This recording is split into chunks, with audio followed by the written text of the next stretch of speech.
Hello guys, welcome back to my channel Vishal star smart education.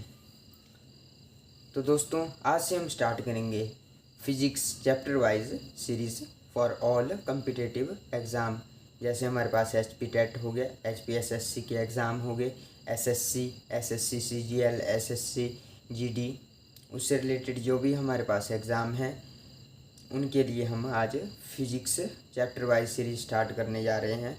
उसमें हम अपने class number 11th का जो कि NCERT सिलेबस से है उसका पहला चैप्टर हम पढ़ेंगे, जो है हमारे पास यूनिट्स एंड डायमेंशन। तो दोस्तों, आइए हम स्टार्ट करते हैं। फर्स्ट चैप्टर जो कि हमारा इस सीरीज़ का पार्ट नंबर 1 रहेगा, यूनिट्स एंड डायमेंशन। ये +1 क्लास के जो भी हमारे पास स्टूडेंट्स हैं उनके लिए भी बहुत ही इम्पोर्टेंट है, क्योंकि हमारे मैक्सिमम जो भी टेस्ट होते हैं वो हमारे किस पे बेस होते हैं, +1 और +2 क्लास के सब्जेक्ट के ऊपर ही बेस करते हैं। तो स्टार्ट करते हैं यूनिट्स एंड डायमेंशन। तो देखिए, जब हम यूनिट्स एंड डायमेंशन के बारे में पढ़ेंगे उसमें हमें सबसे पहले फिजिकल क्वांटिटी का पता होना चाहिए कि फिजिकल क्वांटिटी होती क्या है। तो फिजिकल क्वांटिटी क्या होती है? एनीथिंग और any quantity which are measured. कोई भी क्वांटिटी जिसे हम माप सकते हैं उसे हम क्या बोलेंगे? Physical quantity. जैसे क्या हो गया? लेंथ हो गया, मास हो गया, टेम्परेचर हो गया। टेम्परेचर को भी हम माप सकते हैं, लेंथ को भी हम माप सकते हैं कि कितनी लेंथ है।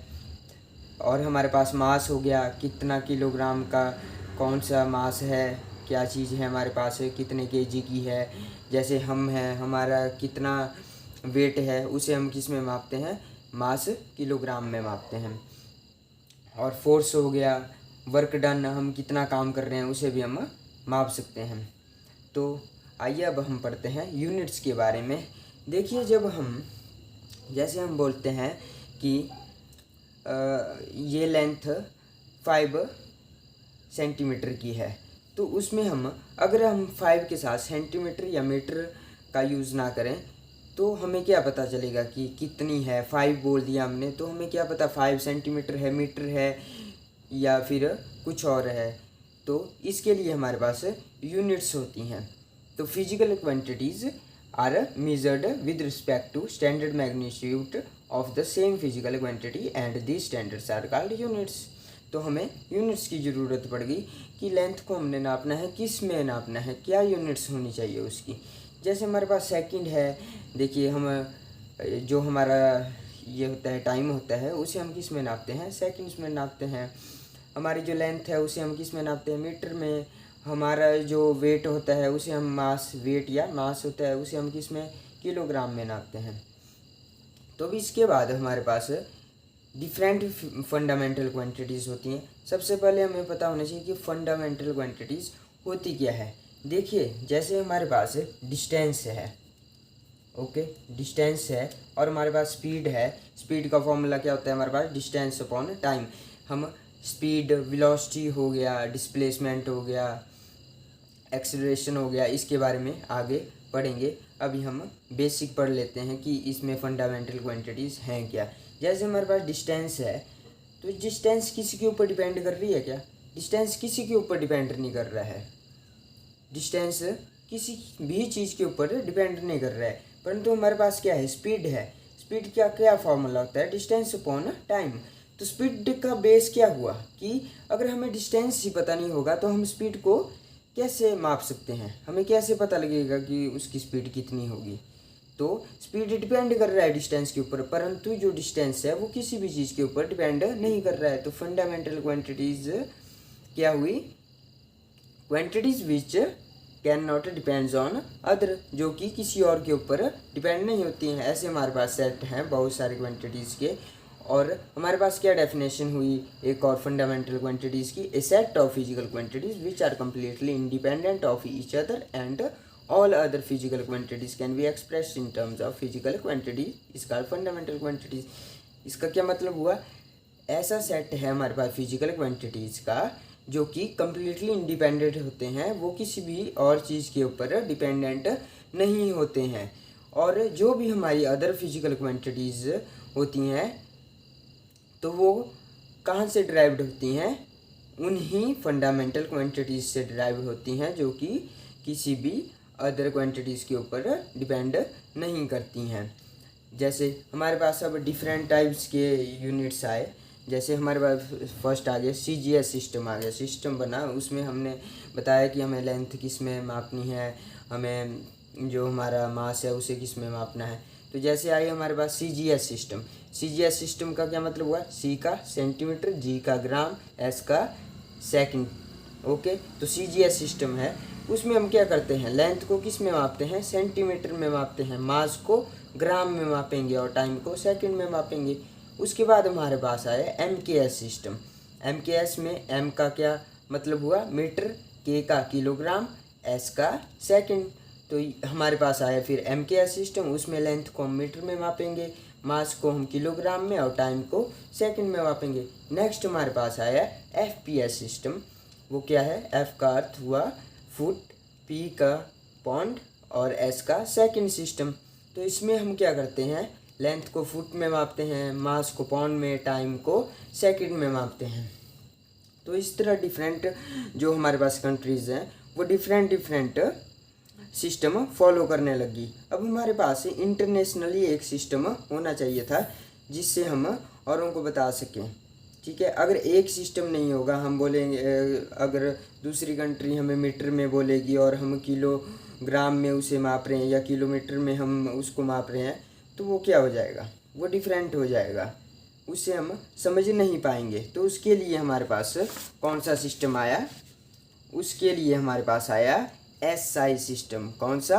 SI system. SI सिस्टम का क्या मतलब हुआ? SI की full form system of international, या फिर क्या आया हमारे पास? सिस्टम ऑफ इंटरनेशनल या इंटरनेशनल सिस्टम हम इसे बोल देते हैं, जो कि सभी कंट्रीज़ फॉलो करती हैं कंबाइन तरीके से। इसमें हमने क्या बताया कि लेंथ को हम मीटर में मापेंगे, मास को किलोग्राम में और टाइम को सेकंड में मापेंगे। ओके, ये हमारे पास SI सिस्टम है जो इंटरनेशनली सभी कंट्रीज में फॉलो होता है। अब हमारे पास जो फंडामेंटल क्वांटिटीज़ हैं वो 7 फंडामेंटल क्वांटिटीज़ हैं, जिन्हीं से डिराइव्ड होके बाकी क्वांटिटीज़ को हम क्या करते हैं, बाकी क्वांटिटीज़ की यूनिट्स माप सकते हैं हम कि कौन सी यूनिट किसकी क्या होगी। ओके, जैसे हमारे पास लेंथ है, लेंथ की क्या फंडामेंटल यूनिट हुई? मीटर हुई। सिंबल क्या हो गया मीटर का? M हो गया। मास है हमारे पास, मास की फंडामेंटल क्वांटिटीज़ क्या हुई? किलोग्राम हो गई और सिंबल kg हो गया। टाइम की सेकंड हो गया, टाइम को हम सेकंड में मापते हैं और उसका सिंबल क्या हो गया? S हो गया। टेम्परेचर को केल्विन में, सिंबल K हो गया। इलेक्ट्रिक करंट जो हमारे पास होता है उसे हम एम्पियर में और सिंबल क्या हो गया? A हो गया। ल्यूमिनस इंटेंसिटी जो प्रकाश की किरण होती है उसे हम किस में मापते हैं? कैंडेला में मापते हैं और सिंबल क्या हो गया उसका? CD हो गया। और जो अमाउंट ऑफ सब्सटेंस है, जैसे हम केमिस्ट्री में बोलते हैं कि 8 मोल ऑफ ऑक्सीजन है हमारे पास, 4 मोल ऑफ हाइड्रोजन है, ऐसी टर्म्स यूज़ करते हैं। तो अमाउंट ऑफ सब्सटेंस को हम किस में मापते हैं? मोल में, और सिंबल MOL हो गया। ओके, जैसे हमारे पास है एग्जांपल है, हमारे पास है स्पीड है। अब देखिए ये हमारे पास फंडामेंटल क्वांटिटीज़ हैं, इसी से हम डिराइव करते हैं बाकी क्वांटिटीज़ की यूनिट। ओके, जैसे हमारे पास स्पीड है, स्पीड का क्या फार्मूला होता है? डिस्टेंस अपॉन टाइम होता है। डिस्टेंस को हम किस में मापते हैं? लेंथ में मापते हैं, तो लेंथ का हो गया हमारे पास मीटर। और टाइम को किस में मापते हैं? सेकंड में मापते हैं, तो सेकंड का क्या हो गया? S सिंबल आ गया। तो क्या होगी स्पीड की unit? SI unit metre per second होगी। इसी तरह हमारे पास जैसे डिराइव यूनिट्स हैं जो कि बहुत ही ज़रूरी है हमारे पास, तो एरिया हो गया हमारे पास। एरिया का क्या फार्मूला होता है? लेंथ इंटू ब्रेड्थ होता है। ओके, तो लेंथ को मीटर में, ब्रेड्थ को भी मीटर में, तो SI यूनिट क्या होगी? मीटर स्क्वायर होगी। वैसे हमारे पास वॉल्यूम है, वॉल्यूम क्या होता है? Length into breadth into height होता है, तो उसकी SI यूनिट क्या होगी? लेंथ को मीटर में, ब्रेड्थ को भी मीटर में हम मापेंगे, h को भी, हाइट को भी मीटर में मापेंगे, तो क्या होगी SI यूनिट? मीटर क्यूब होगी। और जो हमारे पास स्पीड है, स्पीड का मैंने आपको बता दिया सबसे पहले कि डिस्टेंस अपॉन टाइम होता है, डिस्टेंस को मीटर में, टाइम को सेकंड में, मीटर पर सेकंड। डिस्प्लेसमेंट है, डिस्प्लेसमेंट क्या हुई? Shortest distance from initial point two final point. ठीक है, तो डिस्प्लेसमेंट को भी, वो भी क्या होगी? लेंथ ही होगी ना। Shortest distance between initial and final point तक लेंथ ही होगी, तो उसे भी हम मीटर में मापेंगे। वेलोसिटी होगी डिस्प्लेसमेंट अपॉन टाइम, डिस्प्लेसमेंट की यूनिट मीटर होगी, टाइम की सेकंड होगी, तो मीटर पर सेकंड हो गया। तो इसी तरह हम जो भी हमारे पास बाकी क्वांटिटीज़ होती हैं, फंडामेंटल क्वांटिटीज़ को छोड़ के बाकी जो भी हमारे पास फिजिकल क्वांटिटीज़ हैं, उनकी यूनिट्स हम कहाँ से डिराइव कर सकते हैं? इन 7 फंडामेंटल क्वांटिटीज़ से, चाहे कोई भी फिजिकल क्वांटिटीज़ हैं वो। Acceleration, velocity upon time, velocity का क्या बताया हमने? Metre per second upon second, time को सेकंड में मीटर पर सेकंड स्क्वायर हो गया। फोर्स क्या होता है हमारे पास? मास इंटू एक्सेलरेशन होता है। मास को हम किलोग्राम में मापते हैं और acceleration metre per second square हो गया, तो क्या होगी फोर्स की unit? Kilogram metre per second. और हम फोर्स की इस यूनिट को हम क्या नाम देते हैं? न्यूटन। क्या नाम देते हैं? न्यूटन। ये इंपॉर्टेंट है, पेपर में भी हमारे पास आता है। वर्क हो गया हमारे पास, तो वर्क का क्या होता है? Force into displacement, kilogram metre per second square into displacement का को किस में मापते हैं? मीटर में, तो क्या हो गया पूरा टोटल? किलोग्राम मीटर स्क्वायर पर सेकंड स्क्वायर हो गया। या हम इसे क्या बोलते हैं? और जूल भी बोलते हैं। क्या बोलते हैं? जूल। वर्क को हम जूल में मापते हैं। पावर हो गया, वर्क अपॉन टाइम होता है पावर का फार्मूला, तो वो वर्क किस में मापते हैं? हम जूल में मापते हैं, जूल पर सेकंड हो गया इसका फॉर्मूला। अब प्रेशर है, प्रेशर क्या होता है हमारे पास? Force upon area. फोर्स को न्यूटन में, एरिया को मीटर स्क्वायर में। जैसे मैंने आपको पहले बताया, एरिया क्या होता है? लेंथ इंटू ब्रेड्थ, लेंथ को भी मीटर में, ब्रेड्थ को भी मीटर में, तो मीटर स्क्वायर हो गया। तो प्रेशर का क्या हो गया? न्यूटन पर मीटर स्क्वायर हो गया। और इसे हम क्या बोलते हैं?